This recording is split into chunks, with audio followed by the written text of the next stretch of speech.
أفاد مراسل الميادين أن قراصنة الإنترنت بدأوا هجومهم على إسرائيل بحسب ما أعلن التلفزيون الإسرائيلي. وبحسب التلفزيون فإن عشرات آلاف حسابات الفيسبوك انهارت، فيما أكدت مصادر إسرائيلية أن الهجوم استهدف موقع الاستخبارات واخترقه.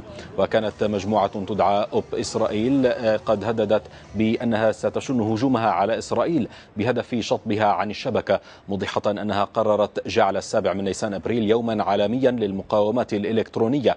وبموجب القرار فإن المجموعة ستهاجم مواقع إسرائيلية حكومية.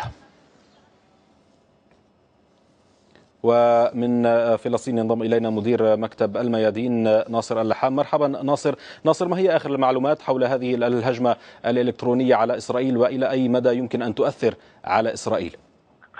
سقطت المواقع الإسرائيلية، سقطت عزيز المقتدر، موقع المواقع الحكومية جميعها، موقع دائرة الهجرة اليهودية، حتى موقع محاكم القضاء وغيرها جميعها سقطت. وظهر على معظمها صور ساعد العيساوي، سامر العيساوي، الأسير سامر العيساوي. روني بكار مدير دائرة السايبر والمعلومات الإنترنت في إسرائيل يقول: نحن لا نستطيع أن نفعل شيء سوى أن نشاهد الحرب. إسرائيل استخدمت قراصنة للرد وبدأت بضرب مواقع في باكستان، حتى مواقع إخبارية كانتقام من الجميع تتهم الفلسطينيين واللبنانيين، لكن إسرائيل سقطت اليوم عن الإنترنت. شكرا جزيلا لك ناصر اللحام مدير مكتب الميادين في فلسطين.